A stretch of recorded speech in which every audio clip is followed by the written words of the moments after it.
Poor people like you make me sick, the rich woman sneered at a struggling single mom seconds later.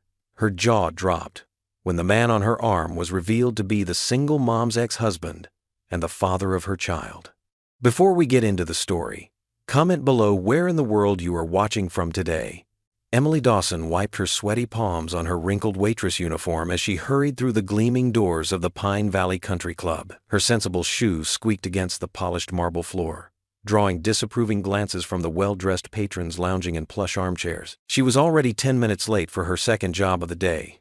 The diner had been unusually busy, and Mrs. Chen hadn't been able to let her leave early as planned. Now, Emily's heart raced as she slipped through the employee entrance, praying her tardiness wouldn't cost her this essential extra income.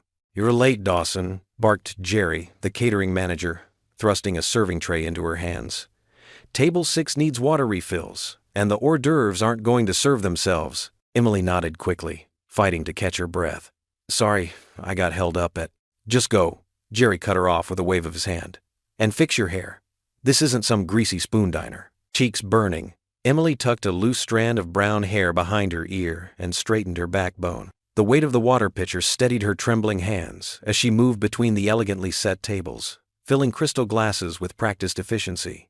The charity luncheon was in full swing, the air thick with expensive perfume and the musical tinkling of silver against fine china. Ladies in designer dresses chatted over their elaborate salads, their jewelry catching the light from the crystal chandeliers overhead. Emily kept her eyes down, trying to blend into the background like all good servers were supposed to do. But she couldn't help noticing how the other women's manicured hands never had dishpan calluses, how their clothes probably cost more than her monthly rent. As she approached table 6, a familiar voice cut through the gentle murmur of conversation. "I simply cannot believe the help they're hiring these days." Emily's stomach clenched. Vivian Carlton sat at the center of the table like a queen holding court, her perfectly coiffed blonde hair gleaming, red lips curved in a cruel smile. The other women leaned in, eager for their leader's latest pronouncement. "I mean, really," Vivian continued, her voice carrying clearly across the table. "Just look at that uniform! You can practically smell the grease from her other job." Forced laughter rippled around the table. Emily's hands shook as she carefully filled the water glasses, willing herself to remain invisible. A drop splashed onto the pristine white tablecloth. "Oh." Vivian's perfectly arched eyebrows rose in mock concern. "Do be careful, dear. Some of us paid quite a lot to be here today." "I'm sorry, ma'am," Emily murmured, quickly dabbing at the spot with her serving cloth. "It won't happen again." "Well, I should hope not." Vivian's voice dripped with disdain. "Although I suppose we can't expect much more from someone who clearly couldn't manage anything better than waiting tables." More tittering laughter. Emily felt heat creeping up her neck as she finished her task, desperate to escape. But Vivian wasn't finished. "You know," she announced to her captive audience, "I've always believed that people end up exactly where they deserve to be in life. Those who work hard and have proper breeding naturally rise to the top." She paused dramatically. "And those who don't? Well," she gave Emily a pointed look that made it crystal clear which category she belonged in. Emily's vision blurred with unshed tears as she turned away. But Vivian's voice followed her. "Poor people like you make me sick." The words hit like a physical blow. Emily stumbled slightly, the pitcher nearly slipping from her grasp. Behind her, cruel laughter erupted from the table. "Did you see her face? Really, Vivian, you're terrible. But so right, darling. So right." Emily forced herself to keep walking, one foot in front of the other, her back ramrod straight even as her insides crumbled. She made it to the kitchen before the first tear fell, quickly wiping it away with her sleeve. "Hey, no crying on the job," Jerry snapped as he passed by with a stack of plates. "Get back out there, the entrees need serving." Emily took a shuddering breath, squared her shoulders, and picked up another tray. For the next 2 hours, she moved mechanically through her tasks, serving food and clearing plates while Vivian's words echoed in her head. Each time she passed table 6, fresh waves of snickers and whispered comments followed in her wake. Finally, the luncheon wound down. As the last guests filtered out, Emily caught fragments of their conversations. "Lovely event as always. So generous of you to host, Vivian. Same time next month?" Emily kept her head down as she cleared the last of the dishes, but she could feel Vivian's eyes following her, that superior smirk still firmly in place. The weight of judgment pressed down on her shoulders like a physical burden. When her shift ended, Emily changed quickly in the employee bathroom, trading her stained uniform for the simple dress she'd brought. The cotton felt soft against her skin, but she couldn't shake the feeling of being less than, of being dirty somehow, marked by poverty in a way no amount of clean clothes could hide. She collected Lily from the church daycare center, where the kind volunteers watched her during Emily's extra shifts. Her daughter's face lit up at the sight of her, and Emily felt the knot in her chest loosen slightly. "Mommy!" Lily ran to her, pigtails bouncing. "I drew you a picture." Emily gathered her daughter close, breathing in the sweet smell of crayons and baby shampoo. "That's wonderful, sweetheart. Tell me all about it." They walked home together through the gathering dusk, Lily chattering happily about her day. Emily held her small hand tighter than usual, drawing strength from her daughter's innocent joy. "And then Miss Sarah said my drawing was the prettiest one," Lily continued, skipping alongside her mother. "Can we hang it on the fridge?" "Of course we can, baby," Emily answered, managing a smile despite the ache in her heart. Vivian's words still stung, but the warmth of Lily's hand in hers helped keep the tears at bay. As they turned onto their modest street, Emily whispered to herself, so quietly that even Lily couldn't hear, "I have to stay strong for my daughter." Sunlight streamed through the faded curtains of Emily and Lily's small apartment kitchen. The morning rays caught the dust motes dancing in the air, making them sparkle like tiny diamonds. Emily stood at their secondhand stove, flipping pancakes while trying to stretch the last of their milk and eggs into something special for breakfast. "Mommy, look what I found."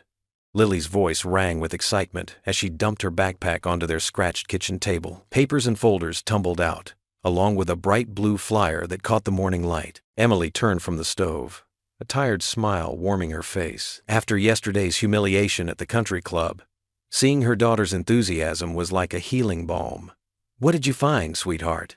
Lily's small fingers smoothed out the creased paper. Her dark curls, so like Emily's own, bounced as she hopped from foot to foot. "It's an invitation to a fancy dinner. Can we go, Mommy, please?" Emily set a slightly misshapen pancake on Lily's plate and leaned over her daughter's shoulder to read. The flyer was printed on expensive paper, with elegant lettering announcing a community celebration dinner hosted by Daniel Whitmore, prominent local businessman. Emily's heart sank. This had to be a mistake. "Where did you get this, Lily?" "Miss Thompson handed them out at school yesterday. She said, everyone's invited." Lily stabbed her pancake with her fork, creating little syrup rivers. "Katie and Madison are going. They said there's going to be ice cream sundaes for dessert." Emily sank into the wobbly kitchen chair across from her daughter. Their small apartment suddenly felt even tinier. The worn linoleum and secondhand furniture, a stark contrast to the kind of event this invitation promised. After yesterday's disaster at the country club, the thought of putting herself in another situation where she didn't belong made her stomach churn. "Honey, I don't think—" "Please, Mommy." Lily's brown eyes grew wide and pleading. "I promise I'll be super good. I'll wear my Sunday dress and everything." Emily studied her daughter's hopeful face. Lily had so few opportunities for special occasions. Between Emily's 2 jobs and their tight budget, treats were rare. The memory of Vivian Carlton's cruel words still stung. But should she let that stop her from giving Lily this small joy? "When is it?" Emily asked, already feeling herself wavering. "Friday night." Lily bounced in her chair. "And look, it says it's free. Please, Mommy? Pretty please with sugar on top?" Emily reached across the table to wipe a spot of syrup from Lily's chin. Their morning routine ticked away in her mind. She'd have to ask Mrs. Chen to cover her evening shift at the diner, but maybe she could make up the hours on Saturday. What if some of the same people from yesterday are there? Emily wondered aloud, more to herself than to Lily. "What people, Mommy?" Emily shook her head, forcing a smile. "Never mind, sweetie. Finish your breakfast or you'll be late for school." While Lily chatted about what her friends were planning to wear, Emily's mind wandered to her own wardrobe. She had exactly one nice dress, bought 3 years ago for a cousin's wedding. It hung in the back of her closet, rarely touched but carefully preserved. Would it still fit? Would it be nice enough? The rest of the morning passed in its usual rush, getting Lily dressed, hair brushed, lunch packed, and off to school. Emily's shift at the diner was a blur of coffee refills and sandwich orders, but her thoughts kept drifting to the invitation. That evening, after tucking Lily into bed with an extra tight hug and a promise that yes, they would go to the dinner, Emily stood in front of her small closet. She pushed aside her collection of worn waitress uniforms and reached for the garment bag in the back. The dress inside was simple but elegant, navy blue with cap sleeves and a modest neckline. Emily held it up to the mirror, studying her reflection in the dim bedroom light. The fabric still looked good, with only a few wrinkles from storage. Her fingers traced the seams as she whispered a quiet prayer that it would still fit. She carefully laid the dress on her bed, smoothing out the wrinkles. Tomorrow she would try it on, but tonight she just wanted to hold on to hope. Hope that for one evening, she could give Lily the kind of magical experience other children took for granted. On her nightstand, the blue invitation caught the lamplight, its elegant lettering promising an evening of celebration. Emily touched it gently, trying to quiet the voice in her head that warned her about stepping out of her place. For Lily's sake, she would find the courage to try. Emily's heart fluttered as she and Lily stood at the entrance of the Grand Community Center. Through the glass doors, she could see elegant tables draped in crisp white linens and sparkling centerpieces catching the light of crystal chandeliers. Well-dressed people milled about, their polished shoes clicking against the marble floors. "Look at all the pretty lights, Mommy," Lily gasped, her small hand squeezing Emily's fingers. Emily smoothed her simple blue dress, the only nice one she owned, and tried to ignore how the fabric had faded after years of careful washing. "Remember what we talked about, sweetie? Best behavior tonight." "I know, Mommy. I'll be super good." Lily bounced on her toes, her second-hand party dress swishing around her knees. Taking a deep breath, Emily pushed open the heavy door.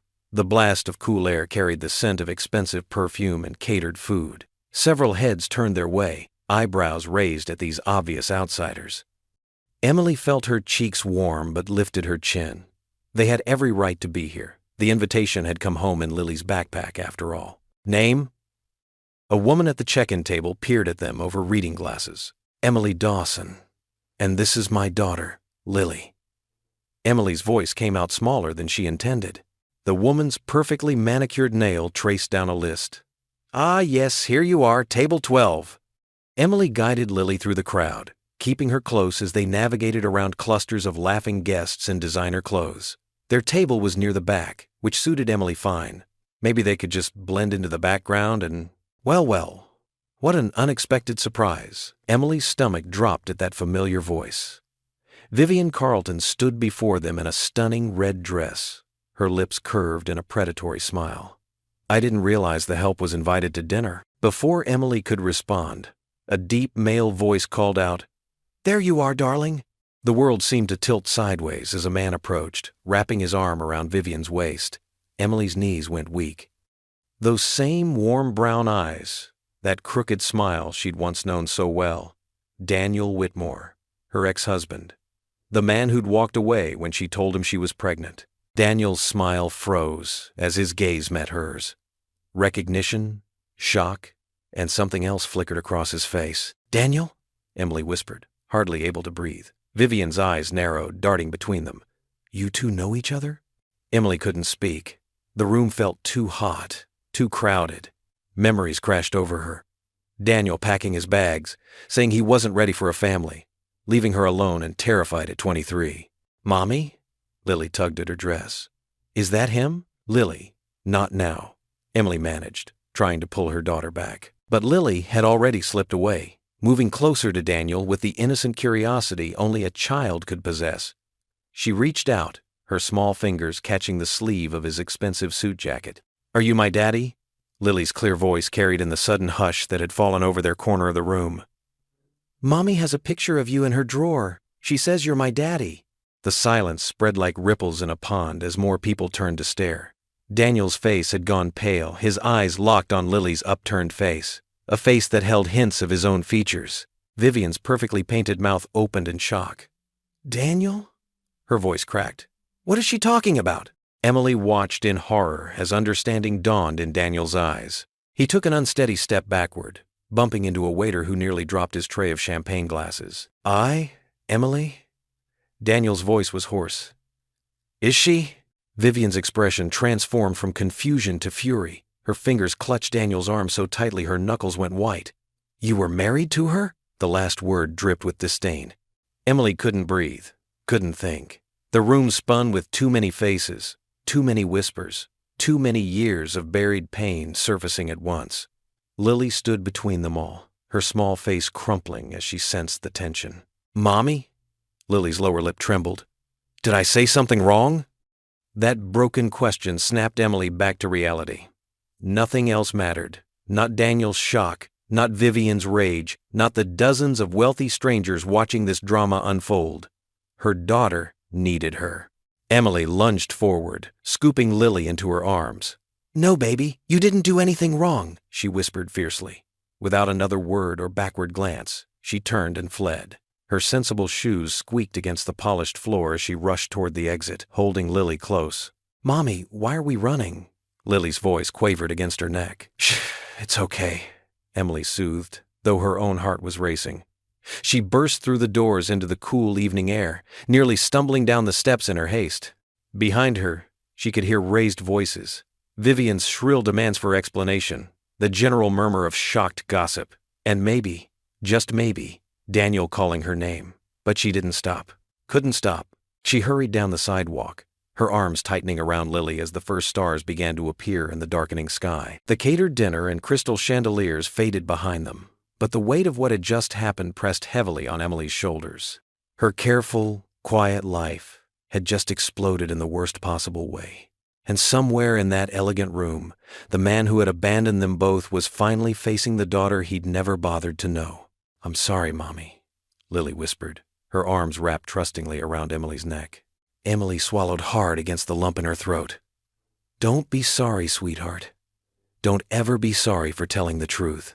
They disappeared into the gathering darkness, leaving behind the bright lights and shocked whispers, while Emily's mind raced with one terrifying thought. What would happen now? Emily jolted at the sharp knock on her apartment door. Through the peephole, she saw Daniel Whitmore standing in the narrow hallway, his expensive suit out of place against the building's worn wallpaper. Her heart hammered against her ribs as another knock echoed through the small apartment. "Emily?" His voice was exactly as she remembered it. "Please, we need to talk." She pressed her forehead against the cool door, fighting the urge to pretend she wasn't home. But Lily's excited footsteps padded across the floor behind her. "Who is it, Mommy?" Taking a deep breath, Emily smoothed her wrinkled t-shirt and opened the door. Daniel stood there, his normally confident posture slightly hunched, holding a paper cup carrier with 2 coffees. "I brought coffee," he said softly, lifting the carrier. "Can we talk?" Emily glanced at Lily, who was peering curiously around her legs. "Honey, why don't you go color in your room for a few minutes?" Once Lily had skipped away, Emily stepped aside to let Daniel in. The tiny living room, with its second-hand furniture and carefully patched curtains, seemed to shrink under his presence. "I remember when you used to take your coffee with extra cream," he said, holding out one of the cups. Emily accepted it without drinking. "Why are you here, Daniel?" He sat on the edge of their worn couch, running a hand through his perfectly styled hair. "I've been up all night, thinking about everything. About Lily." His voice cracked slightly. "Why didn't you tell me?" "Tell you?" Emily's laugh was bitter. "You disappeared before I even knew I was pregnant. You changed your number, moved away. How exactly was I supposed to tell you anything?" Daniel's face fell. "I was young and scared. When your dad got sick and you needed help with the medical bills, I couldn't handle that kind of responsibility. I convinced myself you'd be better off without me." "Better off?" Emily's voice shook. "I lost my father, my husband, and my home in the same year. I worked 3 jobs while pregnant just to keep a roof over my head. I know I can't fix what I did," Daniel said quietly. "But Lily, she's my daughter. I want to be in her life now." Emily set down her untouched coffee. "Now that you're successful? Now that it's convenient? I know I don't deserve a second chance," he admitted.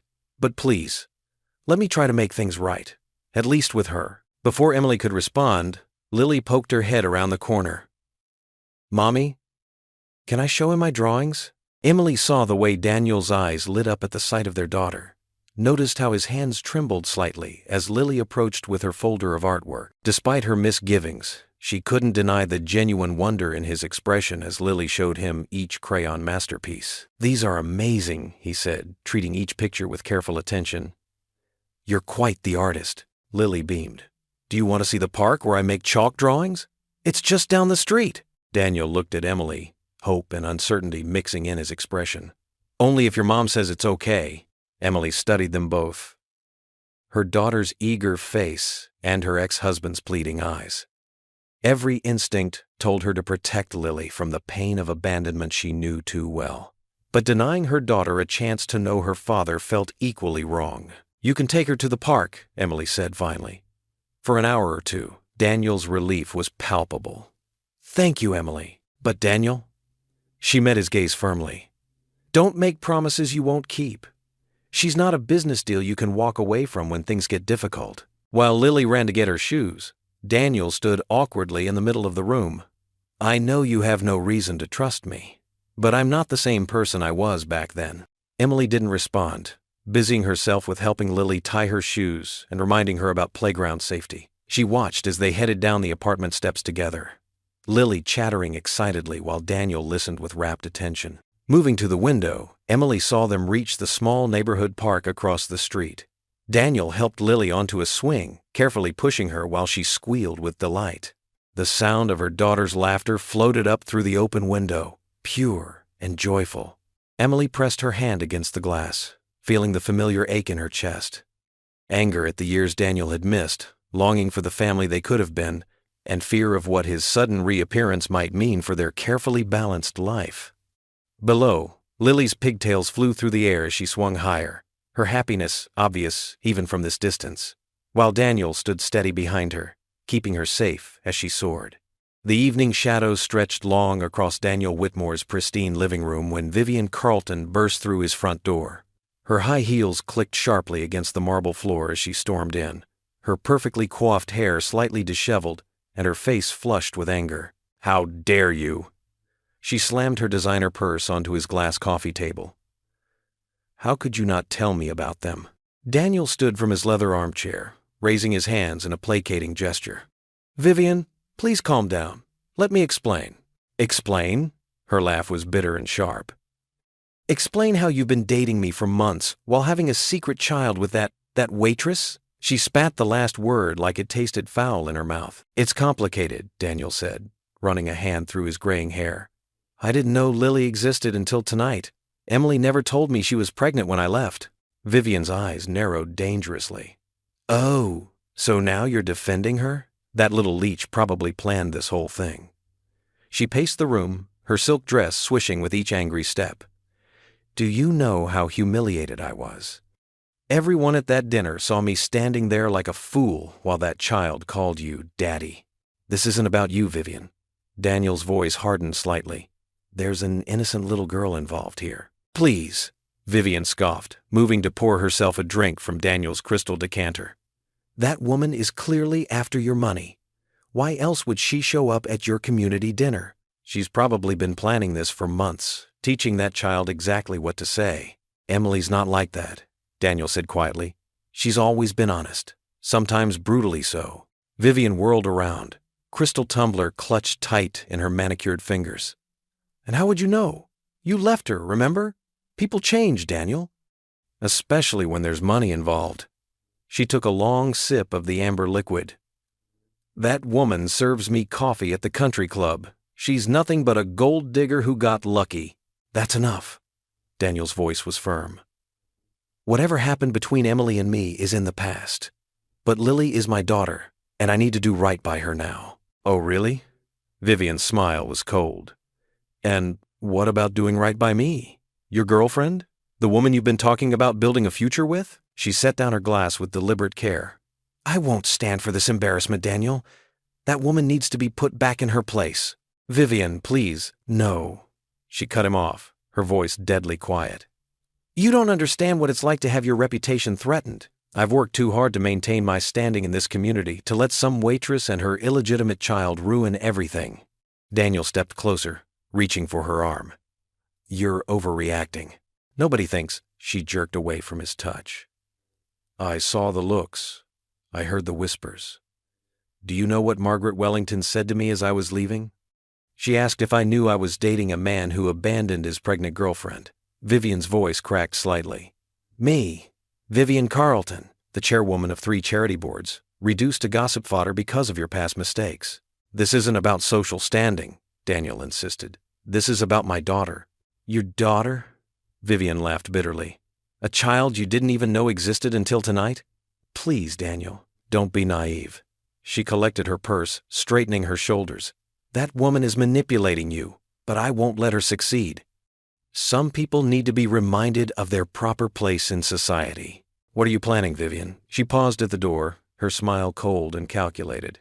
"Don't worry your handsome head about it, darling. Just know that I protect what's mine." With that, she swept out, leaving behind only the lingering scent of her expensive perfume and the chill of her threats. Across town, in a small apartment with worn carpet and faded wallpaper, Emily Dawson sat on the edge of her daughter's bed. Lily clutched her teddy bear, missing an eye and patched in several places, as her mother smoothed back her hair. "Mommy?" Lily's voice was sleepy. "Is Daddy going to come back tomorrow?" Emily's heart clenched, but she kept her voice steady. "We'll see, sweetheart. Try to get some sleep now." "Mr. Snuggles wants another story," Lily mumbled, already drifting off. Emily smiled softly, tucking the worn blanket around both Lily and her beloved teddy bear. "Mr. Snuggles needs his rest too. Sweet dreams, my love." She sat there for a moment longer, watching her daughter's peaceful face in the soft glow of the nightlight. The events of the day felt like a dream, or maybe a nightmare. Daniel's sudden reappearance in their lives had shaken her more than she cared to admit. Rising quietly, Emily switched off the bedside lamp, leaving only the star-shaped night light casting its gentle glow. She paused in the doorway, watching Lily snuggle deeper into her pillow, completely unaware of the storm brewing in their quiet life. The morning sun streamed through the diner's smudged windows, casting long shadows across the worn linoleum floor. Emily wiped down tables with practiced efficiency, her movements automatic after years of the same routine. The bell above the door chimed as regular customers filed in for their morning coffee, greeting her with familiar smiles. "Emily?" Martha, her manager, stood in the doorway to the kitchen, wringing her hands in her apron. "Could you come to the office for a minute?" Emily's stomach tightened. Martha never called people to the office during the morning rush. She set down her cleaning rag and followed Martha through the swinging kitchen doors, past the sizzling griddle where Ted, the cook, deliberately avoided her eyes. The office was barely bigger than a closet, with yellowed invoices tacked to a corkboard and a desk cramped against the wall. Martha perched on the edge of the desk, her round face pinched with worry. "I don't know how to say this, honey." Martha's voice wavered. "We have to let you go." The words hit Emily like a physical blow. "What? But why? I've never been late, never called in sick." "It's not about your work, Emily. You're one of our best." Martha dabbed at her eyes with a tissue. "We've been getting pressure from important people in town. They're threatening to cause trouble for the diner if we keep you on." Emily's hands began to shake. "Vivian Carlton." Martha didn't deny it. "I'm so sorry, sweetie. We tried to hold out, but they're talking about health inspections, license reviews. We're just a small business. We can't fight people with that kind of influence." Emily stood woodenly as Martha explained about her final paycheck and a letter of recommendation. The fluorescent light buzzed overhead, a sound she'd never noticed before in all her years here. Now it seemed deafening. "I understand," Emily said quietly, though her heart was screaming. This job, along with her evening shift at the grocery store, barely kept food on the table. Without it, she changed out of her uniform in the cramped employee bathroom, carefully folding the familiar blue dress she'd worn 6 days a week for the past 3 years. Her reflection in the spotted mirror looked pale and scared. As she emerged from the back, the bell above the door chimed again. Daniel walked in, his expensive suit out of place among the vinyl booths and formica tables. Several customers turned to stare. "Emily?" He frowned, taking in her street clothes and the uniform folded over her arm. "What's going on?" "Nothing that concerns you." She tried to brush past him, but he caught her elbow gently. "Please, talk to me." The genuine concern in his voice made her anger flare hotter. "Your girlfriend happened. She got me fired." Emily jerked her arm free. "Happy now?" Daniel's face darkened. "Vivian did this." "I had no idea." "Emily, let me help. I can give you money until you find something else." "No." The word came out sharp as a knife. "I don't want your money. I've managed just fine without you for 7 years. But Lily, don't." Emily's voice cracked. "Don't you dare use our daughter to try to fix your guilt. Where was your concern when I was 8 months pregnant and you walked out? Where was your help during all those nights I worked double shifts while she was sick?" She blinked back hot tears. "I don't need your charity now." Several customers were openly watching their exchange. Emily felt her cheeks burn as she pushed through the door, the bell's cheerful ring mocking her as she fled onto the sidewalk. "Emily, wait!" Daniel called after her. She kept walking, her uniform clutched to her chest like a shield. The morning sun felt too bright, too harsh. People passed her on the street, business people hurrying to work, mothers with strollers, teenagers heading to school. All of them seemed to have somewhere to belong, somewhere to go. That evening, after Lily was tucked into bed with her worn teddy bear, Emily sat at her small kitchen table. Bills spread before her like a paper battlefield. Rent, utilities, groceries, Lily's school supplies. The numbers blurred as tears filled her eyes. From Lily's room came the soft sound of her daughter's steady breathing. Emily pressed her hand to her mouth to muffle a sob. She couldn't let Lily hear her cry. Her brave, beautiful girl who never complained about hand-me-down clothes or generic cereals, who made up cheerful songs about their cozy apartment even when the heat wasn't working. A tear splashed onto an overdue electric bill, smearing the red warning stamp. Emily wiped her eyes roughly with the back of her hand, but more tears followed. In the quiet kitchen, with only the buzzing fluorescent light above the sink for company, she finally let herself cry.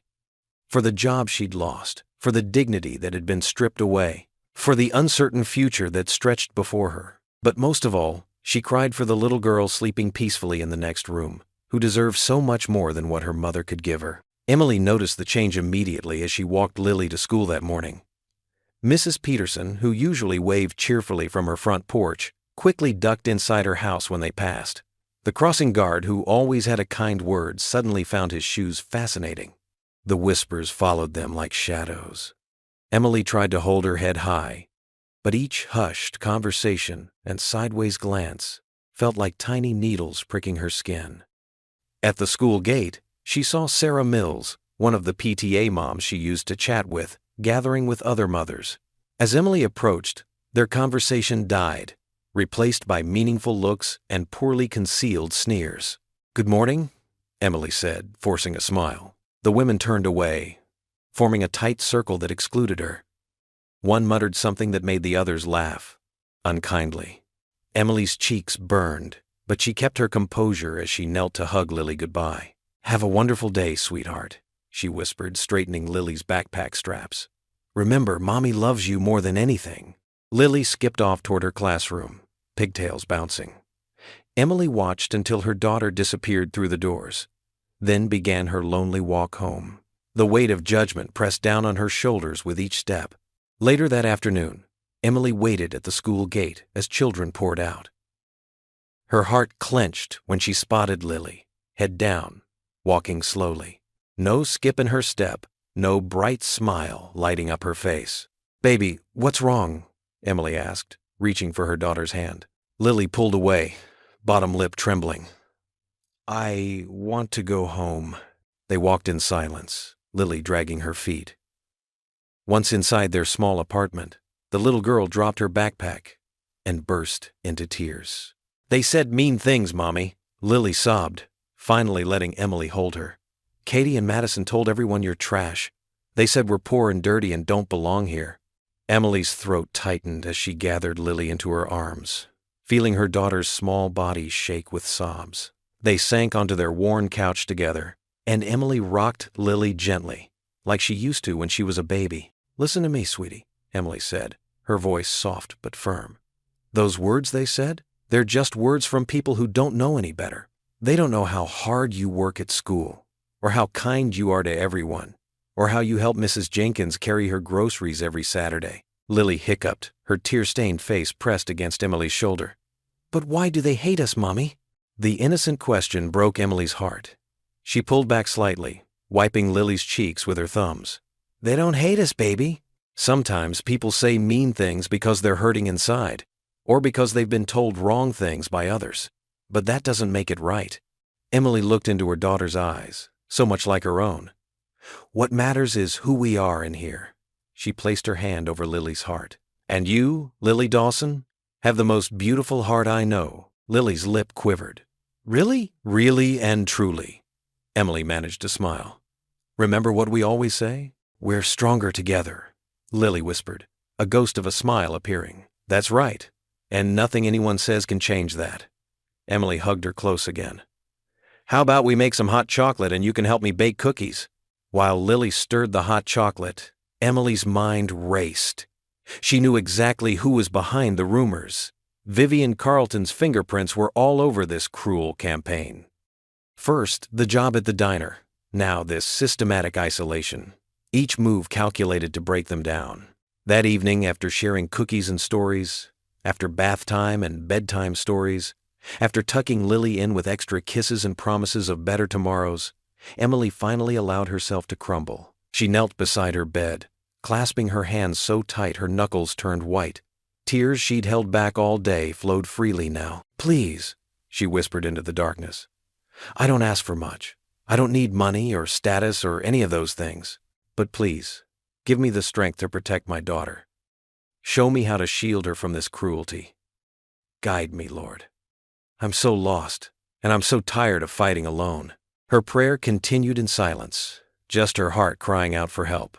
The small bedroom was quiet except for the distant hum of traffic and the soft ticking of the alarm clock. Through the thin walls, she could hear Lily's gentle breathing from the next room. Emily stayed there, kneeling, drawing comfort from the simple act of prayer, until her legs grew numb. In the stillness, she felt a small measure of peace settle over her. Not answers, not solutions, but a quiet reminder that she wasn't truly alone. Rising slowly, Emily wiped her eyes and went to check on Lily one more time.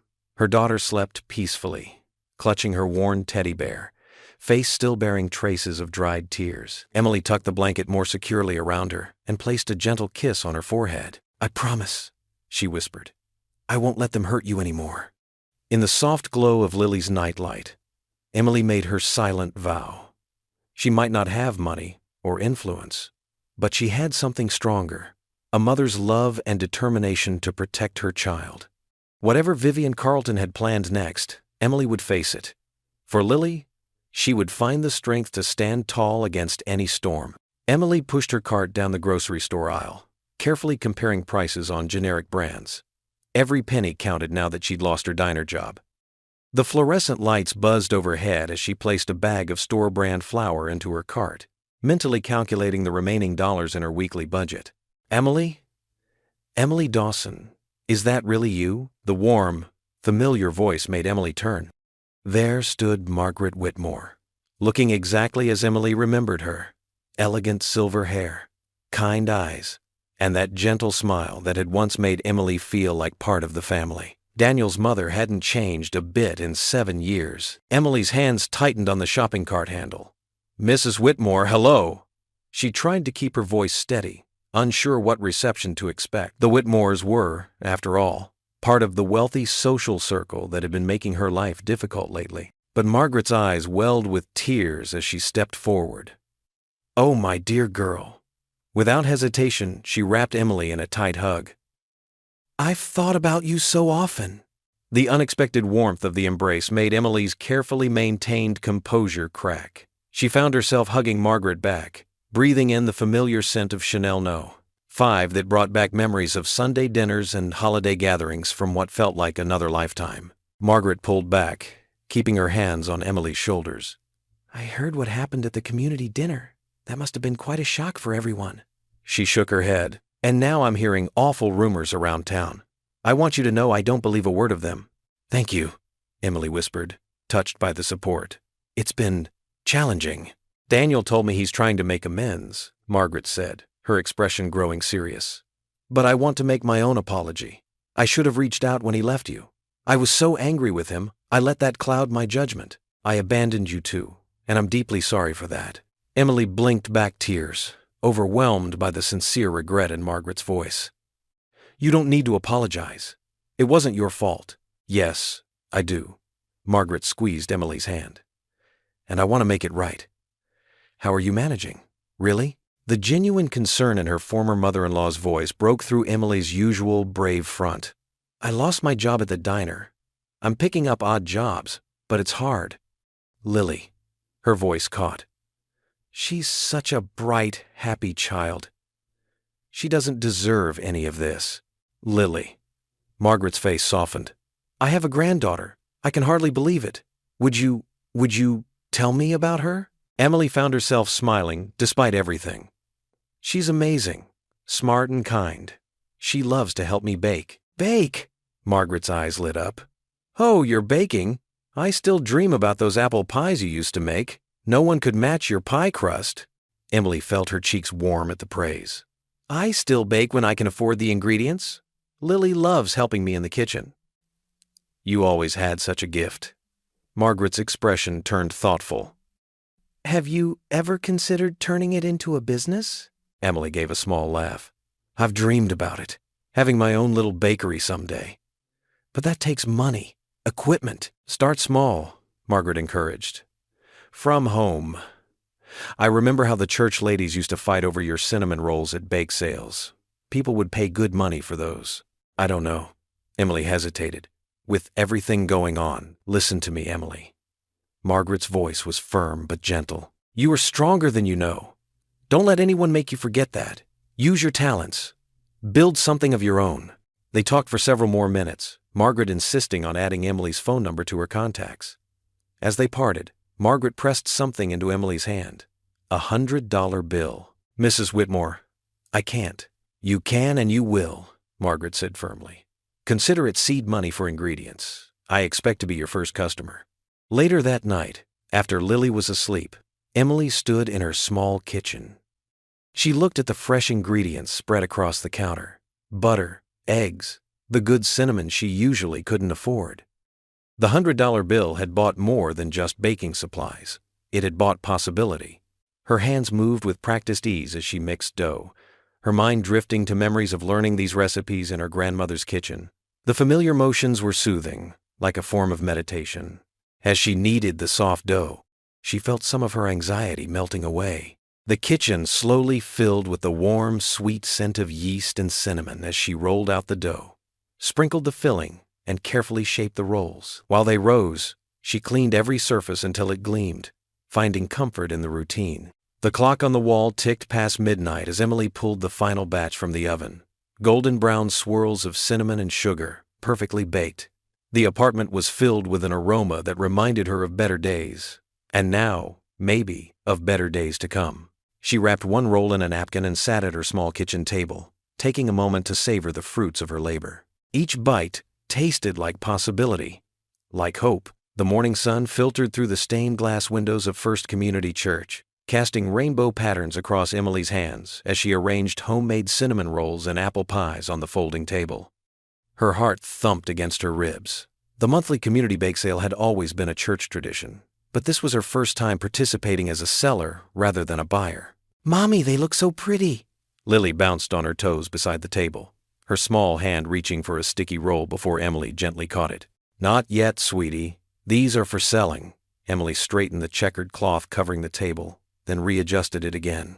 The pies weren't as perfectly decorated as the store-bought ones at the next table, but the warm scent of cinnamon and apples wrapped around them like a cozy blanket. Church members began filtering into the community hall after the morning service. Emily's stomach clenched as she noticed a few women whispering behind their hands, no doubt discussing Vivian's latest rumors. She forced herself to stand tall, though her fingers trembled as she arranged the price cards Mrs. Whitmore had helped her make. Well, what do we have here? Pastor James Reynolds approached her table, his kind eyes crinkling at the corners. He inhaled deeply, appreciation clear on his face. Emily Dawson, I didn't know you baked. Yes. Mrs. Whitmore encouraged me to try selling some things. Emily twisted her apron between her fingers. I hope that's okay. Okay? My dear, that aroma is drawing people from 3 blocks away. He picked up one of the cinnamon rolls, studying its perfect spiral. How much? $2? Emily said softly, then quickly added, But please, Pastor, take it as a gift. He shook his head firmly, pressing a $5 bill into her hand.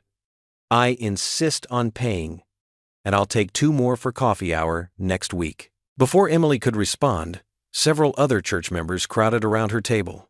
Mrs. Peterson, who taught Sunday school, bought an apple pie, declaring she'd never seen such a beautifully flaky crust.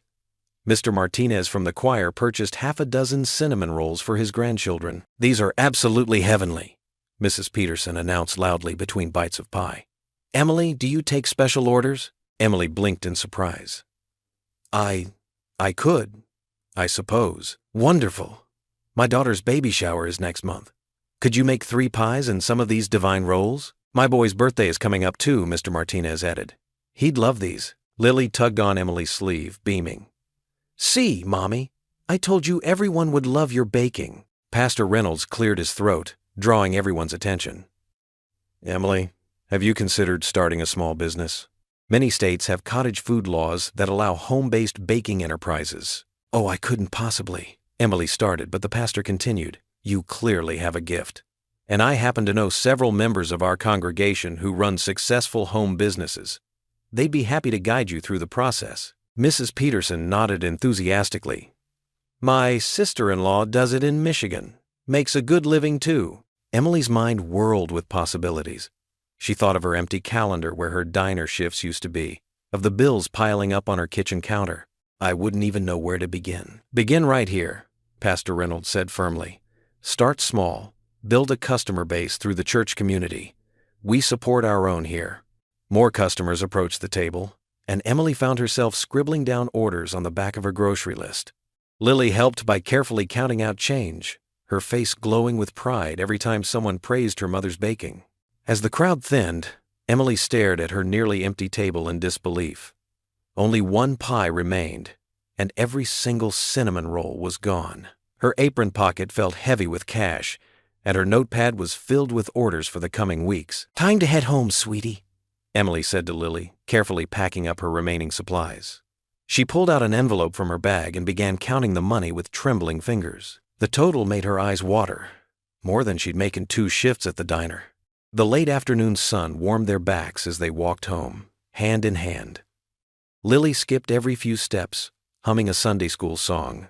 Emily clutched the envelope to her chest, feeling something she hadn't experienced in a long time. Hope. "Can we bake more pies when we get home, Mommy?" Lily asked, swinging their joined hands. Emily squeezed her daughter's small fingers, tears of gratitude pricking at her eyes as she smiled. "Yes, sweetheart, we certainly can." The knock at Emily's apartment door came just as she was pulling a fresh batch of cookies from the oven. Through the peephole, she saw Daniel standing there, his arms laden with brown paper grocery bags. Her stomach did a familiar flip, a mixture of old hurt and new uncertainty. "Just a minute," she called out, quickly wiping her flour-covered hands on her apron. She opened the door cautiously, the chain still latched. Daniel shifted the bags in his arms. "I thought you might need some supplies for your baking business." His voice was soft, almost hesitant. Emily unlatched the chain and stepped back, letting him in. The modest apartment filled with the warm, sweet scent of chocolate chip cookies cooling on the counter. Daniel's expensive suit looked out of place among the worn furniture and dated wallpaper. "You didn't have to do this," Emily said, watching as he set the bags on her small kitchen table. "I wanted to." He started unpacking. Premium vanilla extract, high-quality chocolate, fresh butter, bags of flour. "Mrs. Peterson at church told me about your baking. Said your cinnamon rolls were the talk of the congregation." "Daddy!" Lily's excited squeal cut through the awkward tension as she burst from her bedroom. She threw herself at Daniel, who caught her in a tight hug. "Hey, princess." His voice cracked slightly as he held her. "I brought you something, too." He reached into one of the bags and pulled out a child-sized apron with colorful cupcakes printed on it. Lily's eyes widened.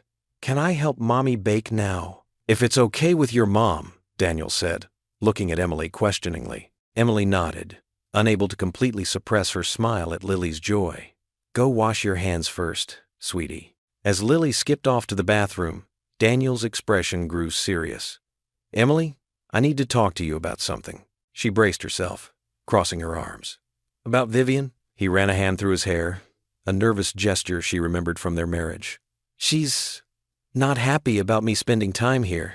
Says I'm betraying her trust." "And what do you think?" Emily asked quietly. "I think."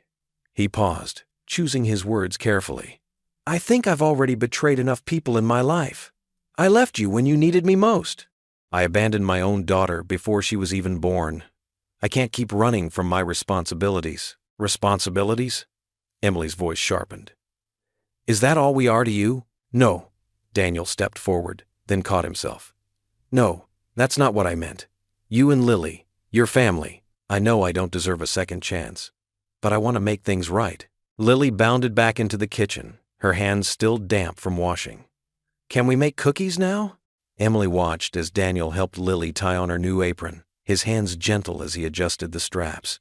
For a moment, she saw the man she'd fallen in love with years ago, before ambition and fear had hardened him.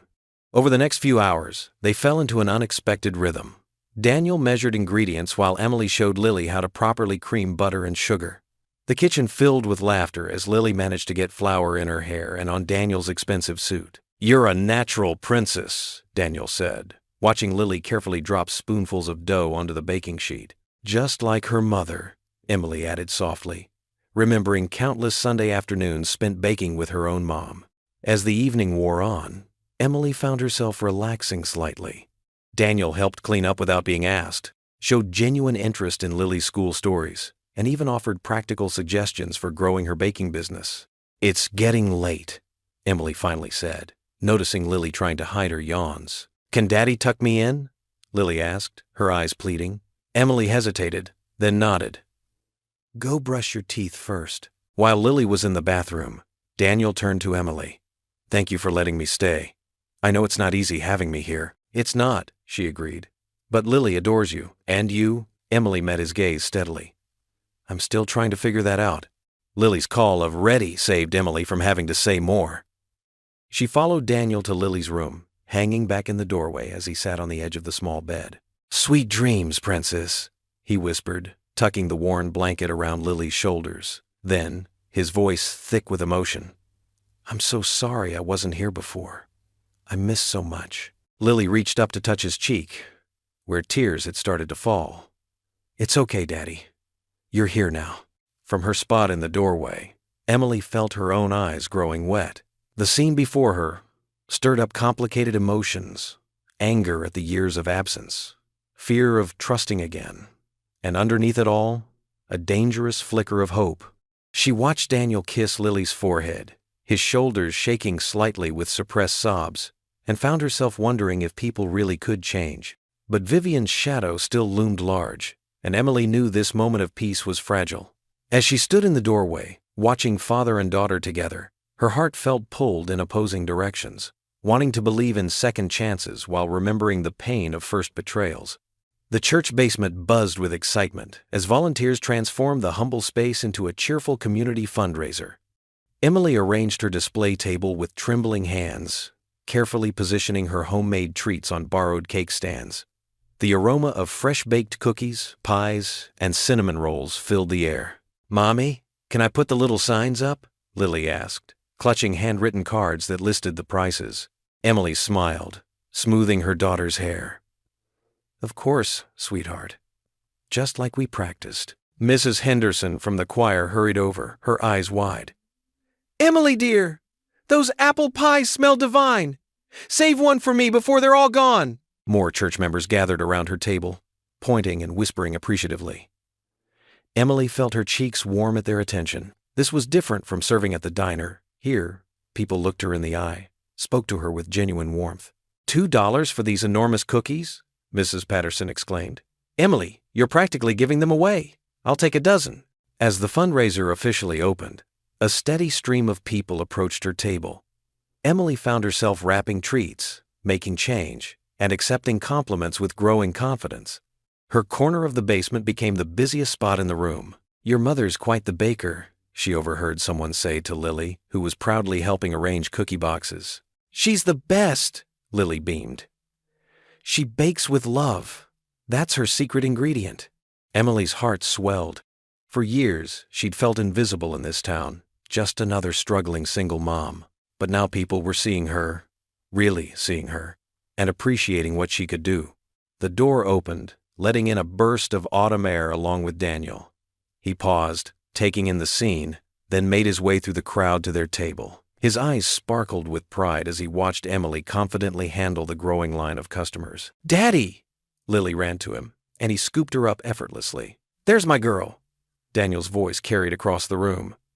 "Everyone, have you tried my daughter's mom's amazing baking yet? The cinnamon rolls are incredible." From the corner of her eye, Emily caught a flash of expensive perfume and designer clothes. Vivian Carlton stood frozen in the doorway, her perfectly made-up face twisted in surprise at Daniel's public display of family pride. She'd clearly come to spy, expecting to find ammunition for more gossip. Instead, she watched as person after person praised Emily's baking and Daniel doted on Lily. Emily straightened her shoulders and continued serving customers, refusing to let Vivian's presence dim her joy. She'd worked too hard for this moment. "Emily," Pastor Roberts called out, making his way to her table, "the response to your baking is remarkable. Would you consider providing treats for our weekly coffee hour? We'd pay you, of course."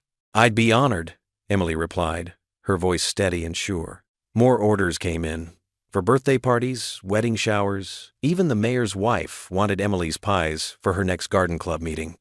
Emily's simple notebook quickly filled with requests, each one representing trust and respect from her community. Mrs. Whitmore appeared at Emily's side, sliding an arm around her shoulders.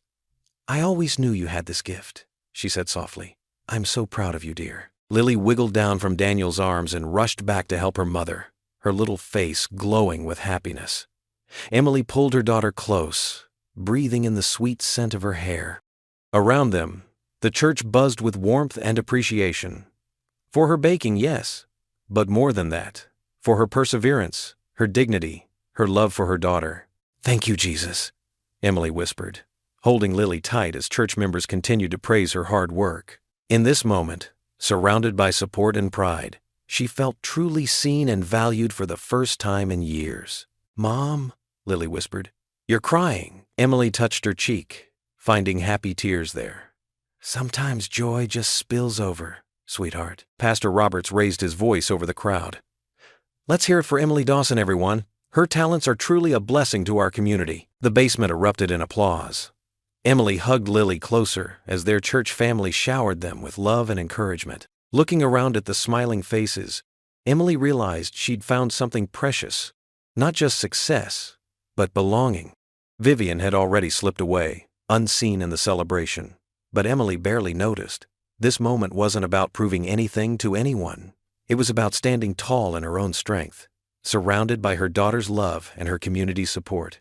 The grandfather clock in Daniel's study chimed 11 as Vivian paced across the Persian rug, her heels clicking against the hardwood floor beyond its edges. Her perfectly manicured fingers clutched a crystal tumbler of scotch so tightly her knuckles had turned white. "How dare you?" she hissed, whirling to face Daniel, who sat behind his mahogany desk. "You humiliated me in front of everyone at that pathetic little church fundraiser." Daniel loosened his tie, exhaustion etched across his face. "Lily is my daughter, Vivian. I won't deny that anymore." "Your daughter?" Vivian's laugh was sharp and bitter. "The daughter you didn't even know existed until a few weeks ago? The one that trashy waitress kept hidden from you?" "Emily didn't hide anything," Daniel said quietly. "I ran away. I was young and scared, and I made a terrible mistake." Vivian set her glass down with a sharp crack. "And now that mistake is destroying everything we've built. Do you have any idea what people are saying? How this looks for the business?" She moved behind his chair, placing her hands on his shoulders. Her voice softened to a silky whisper. "Darling, you've worked so hard to build your reputation. Your clients expect a certain standard. What will they think when they learn you've been playing house with some poverty-stricken single mother?" Daniel's shoulders tensed. "Emily's not—" "She's using you," Vivian cut in. "She and that child are after your money, can't you see that? Why else would she show up at your community dinner? Why else would she let that brat announce your connection so publicly? That's not true." But doubt crept into Daniel's voice. Vivian's fingers tightened on his shoulders. "I hate to be the one to tell you this, but I've heard things about Emily's lifestyle, the people she associates with, the environment she's raising Lily in." She paused deliberately. "As someone who cares about you, I have to ask, is that really the best place for your daughter?" Daniel's head snapped up. "What are you talking about?" Different men coming and going from that tiny apartment. Late nights, leaving the poor child alone while she works multiple jobs. Each statement dripped with false concern. "If you really want to be a father, Shouldn't you ensure Lily has the best possible life? I hadn't thought. Of course you hadn't, darling. You're too trusting. Vivian moved to perch on his desk, taking his hand. But I have connections. The best lawyers in the state. We could make sure Lily gets the life she deserves. Proper schools, proper opportunities. After all, you are her father. Daniel stared at their joined hands, conflict written across his features. A custody battle would destroy Emily. Sometimes we have to be cruel to be kind. Vivian's smile didn't reach her eyes. Think about it. What can Emily really offer Lily compared to what you could provide? 3 days later, Emily hummed as she pulled a tray of blueberry muffins from her tiny apartment oven. The morning sunlight streamed through the window, catching the steam rising from the golden brown tops. Her small home business was growing steadily, and for the first time in years, she felt hope blooming in her chest. "Mommy, someone's at the door!" Lily called from the living room where she was coloring. Emily wiped her hands on her apron and opened the door to find a stern-faced man in a suit. "Mrs. Dawson, I have a delivery for you." He thrust a thick envelope into her hands. Emily's heart stuttered as she read the official court letterhead. The words swam before her eyes. Notice of custody hearing. Petition filed by Daniel Whitmore. Claims of unsuitable living conditions. Insufficient income. Unstable environment. Her legs gave out, and she sank into one of the mismatched kitchen chairs. This couldn't be happening. Daniel had seemed so genuine in his desire to make amends, to be part of their lives without disrupting them. But there it was, in black and white. He was trying to take Lily away from her. The muffins burned in the oven, filling the apartment with acrid smoke, but Emily couldn't move. Her hands trembled as she read through the documents again and again, hoping the words would somehow change. "Mommy?" Lily's small voice cut through her fog of panic. "Something's burning." Emily jerked up, yanking the blackened muffins from the oven and dropping them in the sink. The crash of the pan seemed to echo her crumbling world. "Mommy, you're crying," Lily said, her big brown eyes, so like Daniel's, wide with concern. She picked up one of the court papers that had fallen to the floor. "What do these say?" Emily tried to wipe her tears away, but they kept falling. How could she explain this to her 7-year-old daughter? How could she tell her that the father, who had just started to know her now, wanted to take her away? "Am I leaving you, Mommy?" Lily asked in a small voice. The innocent question shattered what remained of Emily's composure. She pulled Lily into her arms, holding her close as sobs racked her body. The court papers lay scattered across the kitchen table, their official seals gleaming in the morning light like cruel eyes watching her world fall apart. Through her tears, she caught a glimpse of Vivian's sleek black car gliding past their apartment window, and in that moment, she knew exactly who was really behind this attack. The custody suit might have Daniel's name on it, but it carried Vivian's vindictive signature clear as day. Emily's small kitchen was filled with the comforting aroma of fresh-baked bread at 2 a.m.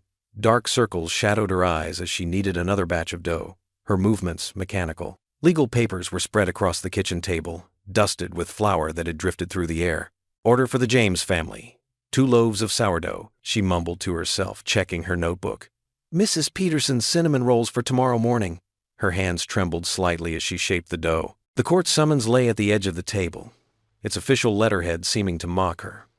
Emily had read it so many times she knew every word by heart. The custody hearing was in 3 days, and sleep had become a luxury she couldn't afford, literally and figuratively. She glanced at the clock, calculating. 4 hours until Lily needed to get up for school.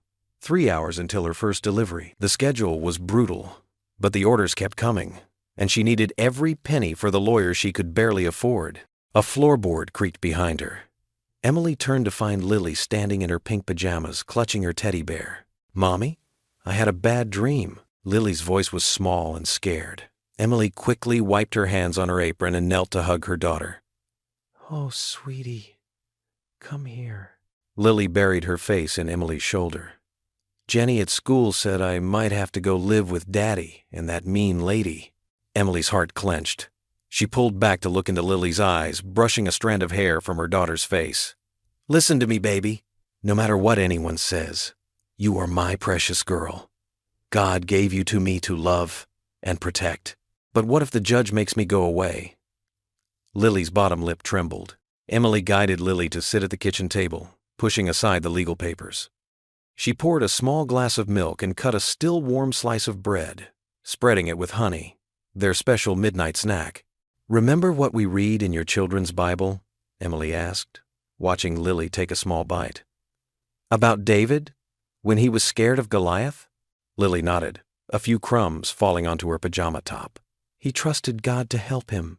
"That's right, and that's what we're going to do too." Emily smiled, though her own heart was racing with fear. "Would you like to pray together?" Lily nodded again, setting down her bread and folding her hands. Emily closed her eyes, her voice soft but steady. "Dear Lord, please watch over our little family. Give us strength when we're scared, and help us remember you're always with us. Thank you for my precious Lily. Amen." "Amen," Lily echoed, then yawned widely. Emily carried her daughter back to bed, tucking her in with extra care. As she turned to leave, Lily grabbed her hand. "Mommy, will you stay until I fall asleep?" "Of course, baby." Emily sat on the edge of the bed, stroking Lily's hair. Soon, Lily's breathing deepened into sleep. Back in the kitchen, Emily returned to her baking with renewed determination. The next day passed in a blur of deliveries, lawyer meetings, and more baking. The community's support had been overwhelming, orders flowing in, people stopping her on the street to offer encouragement. But their kind words couldn't drown out the whispers she heard at school pickup or in the grocery store. "Such a shame about that custody battle. I heard she can barely make ends meet. Maybe the child would be better off." Each whisper was like a knife to her heart, but Emily held her head high. She focused on Lily's smile, on the warmth of their small apartment, on the simple joy of baking bread that brought comfort to others even as her own world felt like it was crumbling. The night before the trial, Emily sat at their small kitchen table, reviewing papers one last time. Her lawyer had been clear. Vivian's influence and Daniel's resources made this an uphill battle. The custody evaluation felt like a maze of impossible standards: financial stability, living conditions, educational opportunities. How could she compete with what they could offer? Lily appeared in her doorway again, this time without her teddy bear. "Mommy, I can't sleep." Emily opened her arms, and Lily climbed into her lap, though she was getting almost too big for it now. They sat in silence for a moment, listening to the tick of the kitchen clock and the hum of the refrigerator. "Would you like to help me finish Mrs. Johnson's order?" Emily asked, trying to keep her voice light. "She requested your favorite snickerdoodles." Lily nodded, and together they measured ingredients, their hands dusty with cinnamon and sugar. As they worked, Emily noticed Lily's shoulders relaxing, her smile returning. This was their normal, simple moments, filled with love and the smell of fresh-baked cookies. But as midnight approached and Lily finally dozed off on the couch, the weight of tomorrow pressed down on Emily like a physical thing. She sank to her knees beside the couch, tears finally breaking free. "Lord, I can't lose her," she whispered, her voice cracking. "Please, I can't." Suddenly, she felt small arms wrap around her neck. Lily had woken up and was hugging her tight, her presence both a comfort and a reminder of everything at stake. "Don't cry, Mommy," Lily whispered. "God's bigger than Goliath, remember?" Emily held her daughter close, breathing in the sweet smell of cinnamon that clung to her hair, trying to memorize every detail of this moment. Tomorrow would bring what it would bring, but for now, she had this: their love, their faith, and the strength they gave each other. The marble floors of the courthouse echoed with each step as Emily walked down the long hallway, her worn black flats a stark contrast to the polished surface beneath them. Her hands smoothed down her navy blue thrift store dress, the nicest one she owned, carefully ironed the night before. Mrs. Whitmore walked beside her, a steady presence in her tailored gray suit. Inside the courtroom, Emily's heart skipped when she saw Vivian Carlton seated in the front row. The socialite wore a cream-colored designer suit that probably cost more than Emily made in 3 months of baking. Her perfectly styled hair and manicured nails screamed wealth and privilege. Next to her sat Daniel, looking uncomfortable in his expensive suit, his eyes fixed on the floor. "All rise," the bailiff called out as Judge Margaret Thompson entered. Emily stood on shaky legs, fighting to keep her composure. Vivian's lawyer, Mr. Harrison, rose first. He was tall and imposing in his tailored suit, his voice smooth as honey but laced with venom. Your Honor, we're here today because we have serious concerns about the welfare of young Lily Whitmore. My client, Mr. Daniel Whitmore, believes his daughter deserves better than living in poverty with a mother who can barely make ends meet. Emily's heart clenched. She watched as Mr. Harrison paced before the judge, gesturing dramatically. Miss Dawson works from home, running an unlicensed food business. She has no stable income, no health insurance, and lives in a tiny apartment in one of the poorest parts of town. Is this really the best environment for a growing child? Emily's court-appointed lawyer, Miss Peters, squeezed her hand under the table. Though younger and less polished than Mr. Harrison, her eyes held fierce determination. Mr. Harrison called his first witness Vivian. She glided to the witness stand, her heels clicking against the floor. I've observed Miss Dawson's situation closely, Vivian said, her voice dripping with false concern. The apartment is cramped, barely suitable for one person, let alone a child. And the neighborhood, well, it's simply not safe. Emily's throat tightened as Vivian continued painting a picture of neglect and inadequacy. Each word felt like a physical blow. And what about school events? Vivian asked, her eyes wide with manufactured worry. I've never once seen Miss Dawson at any PTA meetings or fundraisers. She's always working, if you can call selling homemade baked goods from her kitchen work. When it was Miss Peters' turn for cross-examination, she stood calmly. Miss Carlton, how many times have you actually been inside Miss Dawson's apartment? Vivian shifted slightly. Well, I haven't exactly. So you're making assumptions about living conditions you've never personally observed? Miss Peters pressed. A slight flush crept up Vivian's neck. I know enough. The morning proceeded with a parade of witnesses. Emily's landlord testified about late rent payments.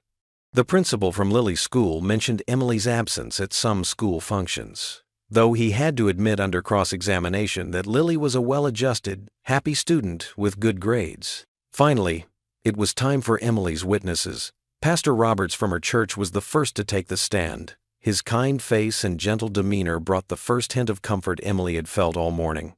I've known Emily Dawson for 3 years, he began, his voice warm and steady.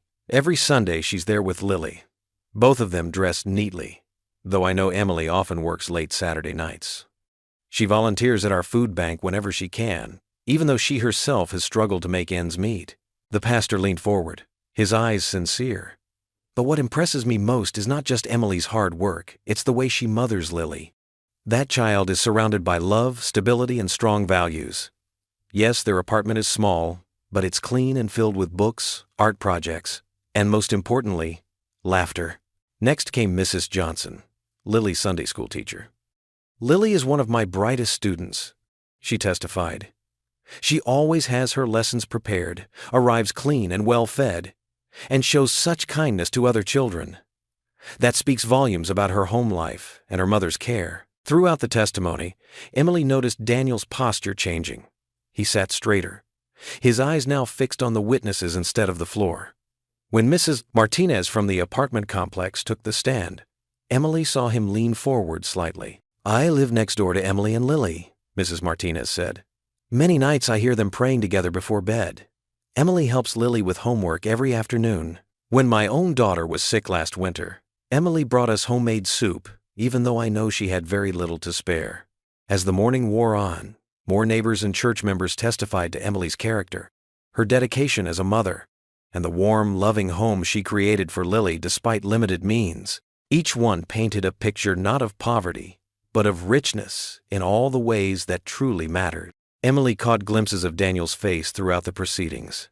She saw something shifting in his expression as he watched Vivian's carefully controlled mask crack slightly with each positive testimony about Emily. When Vivian leaned over to whisper something presumably cruel, Daniel moved away from her slightly, his brow furrowed. The breaking point came during a brief recess. Emily overheard Vivian hissing at Daniel in the hallway. Those people are nothing but trailer trash defending their own kind. Once we win, we'll make sure Lily never has to associate with them again. Emily saw Daniel's face change, really change, as he looked at Vivian. For the first time, he seemed to truly see the cruelty beneath her polished exterior. His eyes darted to Emily, who stood quietly with her church friends, their hands on her shoulders in support.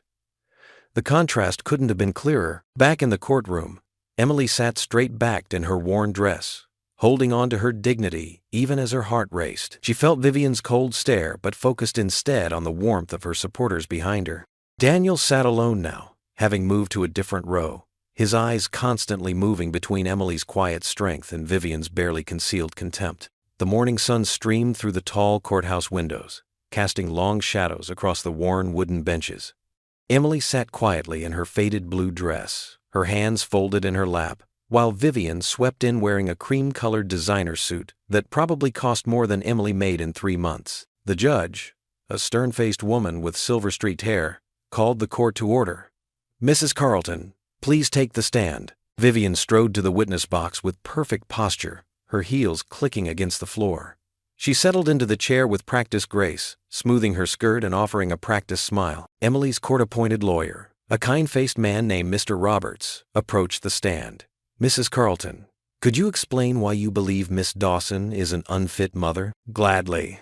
Vivian's voice dripped with false concern. "She can barely support herself, let alone a child. The poor dear works herself to exhaustion with that little baking business. And the neighborhood she lives in." She shuddered delicately. "It's simply not safe." "And you've witnessed this firsthand?" "Well, not exactly, but have you ever visited Miss Dawson's home?" Vivian's perfectly painted lips tightened. "No, I haven't." "So how do you know about her living conditions?"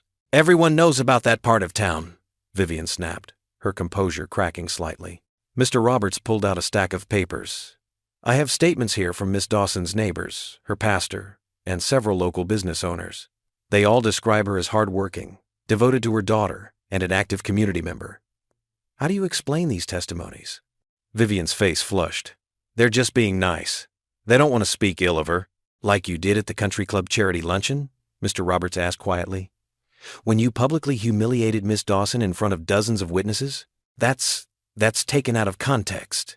Vivian's voice rose sharply. "We have sworn statements from 3 witnesses who heard you say, and I quote, 'Poor people like you make me sick.'"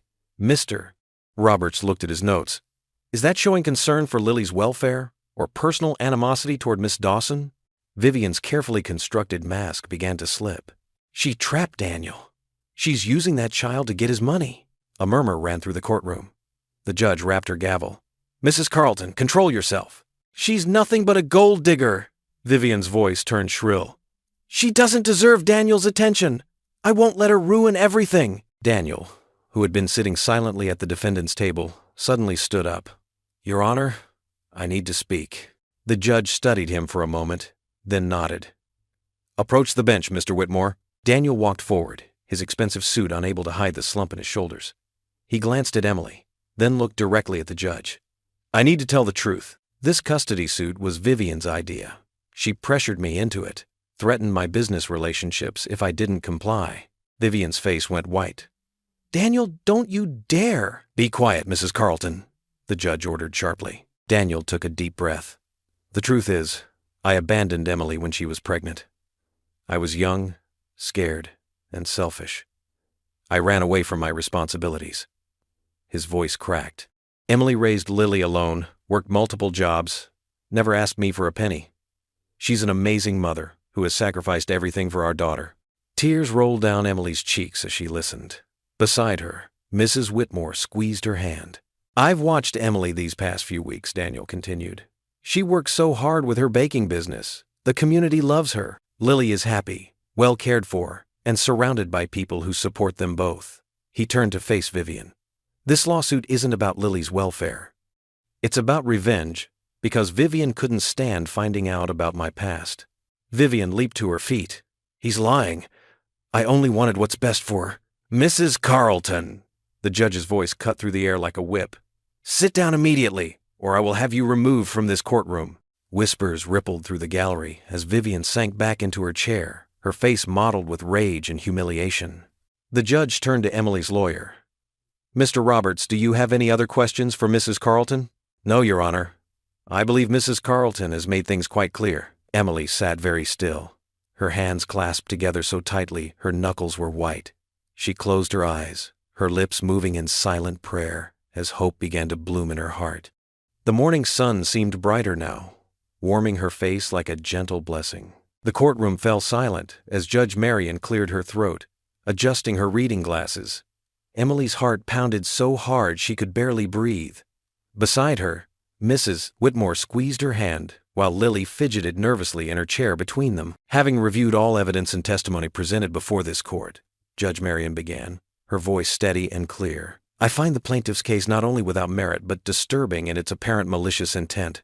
Emily's eyes welled with tears as the judge continued, her tone growing sterner with each word. Miss Carleton's attempts to manipulate this court and use her financial resources to separate a child from a loving, capable mother are reprehensible. The evidence clearly shows a pattern of harassment and deliberate interference with Miss Dawson's employment and reputation in the community. Vivian's perfectly made-up face twisted in disbelief. She gripped the edge of the table, her knuckles white with tension. Her lawyer shuffled papers nervously, avoiding eye contact with everyone. Furthermore, the judge continued, Mr. Whitmore's testimony regarding his own past failures and Miss Dawson's exceptional parenting carries significant weight. This court cannot ignore the documented evidence of Miss Carleton's systematic campaign to destroy Miss Dawson's livelihood and reputation. Emily felt a gentle tug on her sleeve. Mommy? Lily whispered, her big brown eyes full of questions. Emily pulled her daughter closer, pressing a kiss to her forehead. Judge Marion's voice grew firmer. Therefore, it is the ruling of this court that Emily Dawson shall retain full custody of Lily Dawson. Additionally, the court strongly condemns Miss Carleton's actions and reserves the right to consider sanctions for abuse of the legal system. The words washed over Emily like a warm spring rain. She burst into tears, gathering Lily into her arms. We're going home, baby, she whispered against her daughter's hair. We're going home together. Lily squealed with delight, wrapping her small arms around Emily's neck. I knew God wouldn't let them take me away, Mommy. I knew it. From the other side of the courtroom, Daniel stood, his face a mixture of relief and shame. He moved toward them slowly, as if afraid of breaking the moment. Emily, he said softly, I'm so sorry. For everything. I promise I'll make this right, not by throwing money at it, but by being the father Lily deserves and supporting you both properly. The members of Emily's church congregation, who had packed the benches to support her, broke into spontaneous applause. Mrs. Roberts, who had testified about Emily's character and her wonderful baking, wiped tears from her eyes. Pastor Jim beamed from his seat, nodding in approval. Vivian shot to her feet, her designer heels clicking sharply against the floor.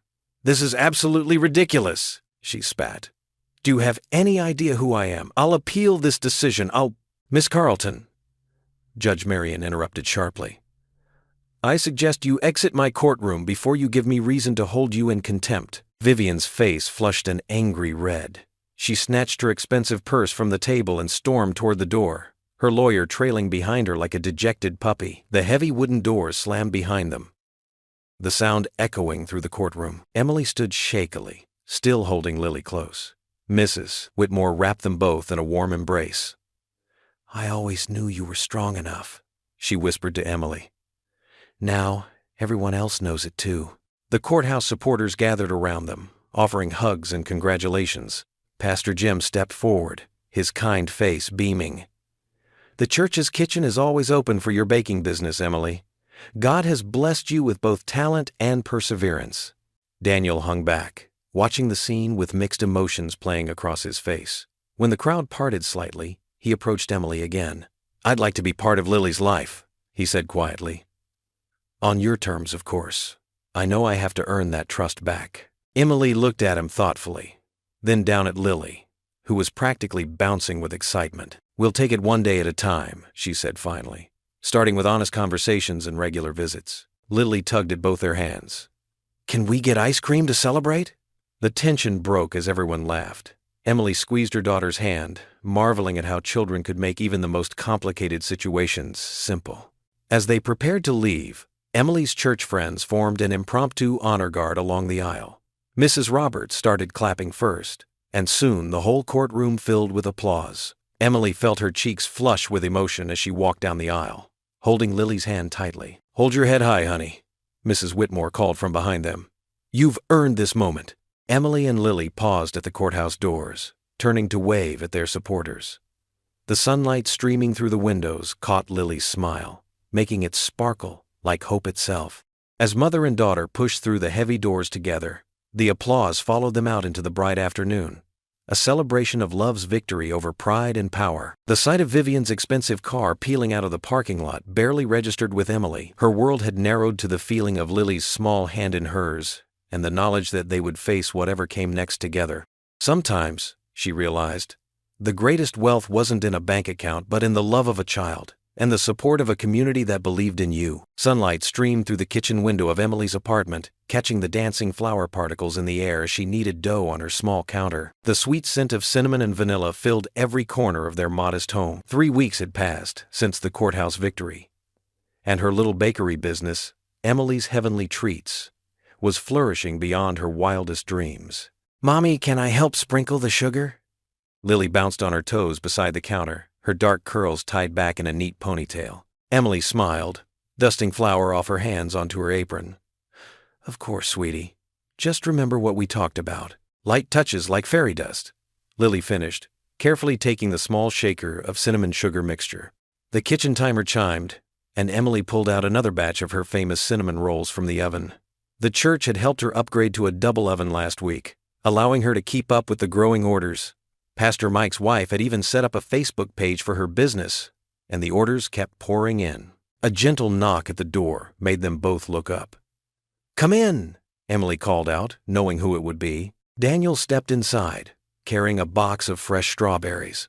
"Thought these might help with those shortcakes Mrs. Peterson ordered," he said, setting them on the counter. His suit jacket was gone, sleeves rolled up. He'd learned quickly that fancy clothes and bakery visits didn't mix well. "Thank you," Emily replied softly. These days, seeing Daniel didn't bring the sharp pain it used to. Instead, there was a careful warmth, like morning sun after a long storm. "Daddy!" Lily ran to him, careful not to bump the counter. "I'm helping with the sugar. Want to see?" Daniel scooped her up, earning a giggle. "Show me your fairy dust technique, princess." As Lily demonstrated her careful sprinkling, Emily watched them together. The sight still felt surreal sometimes. Daniel showing up consistently, keeping his promises, learning to be the father he should have been years ago. He came 3 times a week now, never missing a visit, always asking permission before making plans with Lily. "The church basement renovation is almost done," Daniel mentioned, setting Lily down. "Pastor Mike says you'll have your own commercial kitchen space by next month." Emily nodded, emotion catching in her throat. After the trial, the church community had rallied around her even more. They'd proposed converting their unused basement into a proper bakery kitchen she could rent at a nominal fee. Daniel had quietly funded most of the renovation, though he never mentioned it. "Mrs. Whitmore, your mother, she's been amazing," Emily said, sliding fresh rolls onto a cooling rack. "She comes by every Tuesday to help with deliveries." "Mom always said you were the daughter she never had," Daniel replied quietly. "I should have listened to her years ago." Lily tugged at Daniel's hand. "Want to see my new drawing? It's for my school art show next week." "Go ahead," Emily smiled. "I need to finish these orders anyway." As their voices drifted from Lily's room, Emily continued working, her movements sure and practiced now. The fear of poverty that had haunted her for so long was finally easing. Her little business wasn't making her rich, but there was enough for groceries, for Lily's school supplies. Even a small savings account started last week. Later that afternoon, after Daniel left and the day's orders were delivered, Emily sat at their small kitchen table, helping Lily with homework. A warm breeze carried the scent of spring through their open window, along with the distant sound of children playing in the courtyard. "Mommy," Lily said, looking up from her math worksheet, "is it okay that I'm happy Daddy comes to see us now?" Emily's heart squeezed. "Of course it is, sweetheart. Why do you ask?" "Because," Lily fiddled with her pencil, "Sarah at school said I shouldn't trust him because he left before. But he's different now, isn't he?" Emily pulled her daughter close, breathing in the familiar scent of her strawberry shampoo. "People can change, honey, especially when they really want to. Your daddy is trying very hard to make things right, and it's okay to be happy about that. Like in Sunday school when Pastor Mike talked about forgiveness?" "Exactly like that," Emily whispered, amazed at her daughter's insight. That evening, after their simple dinner of soup and fresh bread, Emily and Lily sat on their small balcony watching the sunset. They had started this tradition after the trial, their quiet moment together at day's end, counting blessings instead of worries. "Look, Mommy!" Lily pointed at a cardinal perched on the nearby tree. "God painted that one bright red." Emily smiled, running her fingers through Lily's curls. The past months had been the hardest of her life, but they had also shown her the incredible strength of community, the power of faith, and the possibility of redemption. Later, as she tucked Lily into bed, Emily glanced around their small bedroom. The walls still needed painting, and the furniture was well worn, but love filled every corner. Lily's drawings decorated the walls. Her stuffed animals sat in neat rows on her bed, and her newest treasure, a photo of her with both parents at the park, sat on her nightstand. "Prayer time?" Lily asked sleepily. "Of course." Emily knelt beside the bed, clasping her daughter's small hands in hers. As they said their nightly prayers, Emily felt overwhelming gratitude wash over her. Their life wasn't perfect or fancy, but it was rich in all the ways that truly mattered. Standing in the doorway after Lily had drifted off, Emily looked around their cozy apartment. The lingering scent of fresh-baked bread mixed with the lavender of Lily's nightlight, creating an atmosphere of peace she'd once thought impossible. Through the window, stars twinkled in the darkening sky, reminding her of all the prayers she'd whispered on lonely nights, never imagining how powerfully they would be answered. The late summer breeze carried the sweet scent of freshly baked cookies across Emily's small backyard. Golden sunlight filtered through the leaves of her maple tree, casting dancing shadows on the checkered tablecloths spread across 3 folding tables. Emily stood at the back door of her modest home, taking in the scene before her with a quiet sense of wonder. "Miss Emily?" called Mrs. Peterson from next door, waving a half-eaten blueberry muffin. "These are absolutely heavenly." Emily smiled, brushing a strand of hair from her face. Her hands were still dusted with flour from her morning of baking. "Thank you. The blueberries came fresh from the farmer's market." Lily darted past, her pigtails bouncing as she chased Bubbles with 2 other children from her class. Their laughter rang clear and pure across the yard. It wasn't so long ago that those same children had been coached by their parents to avoid Lily. Now, they were regular playmates. "Need any help with those?" Daniel appeared beside Emily, nodding at the tray of lemon squares she was holding. "Thanks," she said, handing him the tray. Their fingers brushed briefly, and Emily felt the familiar flutter of complicated emotions. But these days, the bitterness had mellowed into something closer to understanding. Daniel moved through the gathering with ease, setting down the treats and chatting with guests. He'd shed his usual business suit for casual jeans and a button-down shirt, looking more like the man she'd first fallen in love with years ago. But they were different people now. Maybe better people, Emily thought.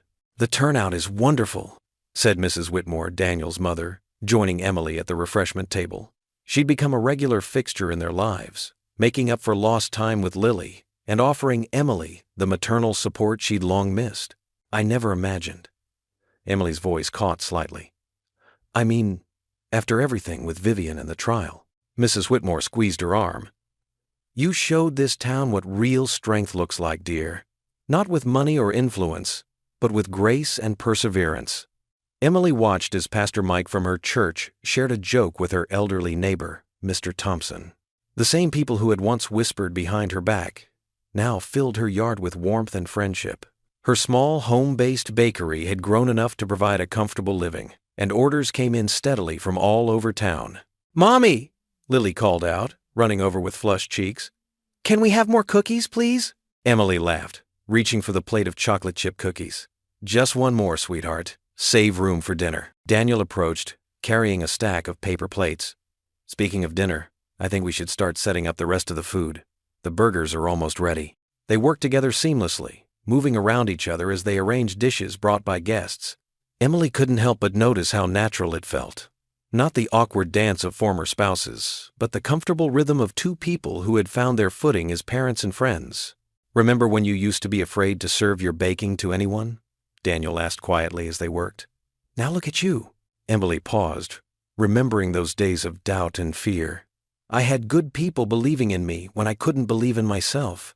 The afternoon light softened as their guests gathered around the tables. Children sprawled on blankets in the grass, paper plates balanced on their laps. The adults chatted and laughed, passing dishes back and forth. Emily looked around at the scene, so different from that terrible day at the country club when Vivian had humiliated her. Pastor Mike stood up, tapping his glass with a spoon. "Before we dig in, I'd like to say something." He smiled warmly at Emily. "This gathering reminds me of what community really means. It's not about fancy buildings or bank accounts. It's about hearts that open to each other, hands that help lift each other up. Emily, you've taught us all something about dignity and grace under fire." Murmurs of agreement rippled through the group. Emily felt tears prick at her eyes as several people raised their glasses in her direction. The rest of the afternoon passed in a pleasant blur.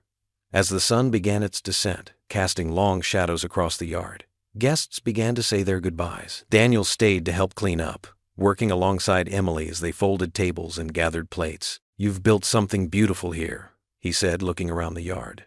"Not just the business, everything." Emily nodded, understanding what he meant. She'd built a life rich in the things that mattered most: love, friendship, dignity, and faith. As the last traces of sunlight painted the sky in soft pink and gold, Emily found Lily sitting on the back steps, her face sticky with dessert and contentment. She sat down beside her daughter, pulling her close. "We're rich where it matters most," Emily whispered, and Lily's answering giggle echoed through the peaceful evening air. What would you do if you were in their place? Comment your answer below and let's see how you'd rewrite the ending. If you enjoyed the story of Emily Dawson, I handpicked the next story that you will enjoy. Please don't miss this one. Click here to watch it.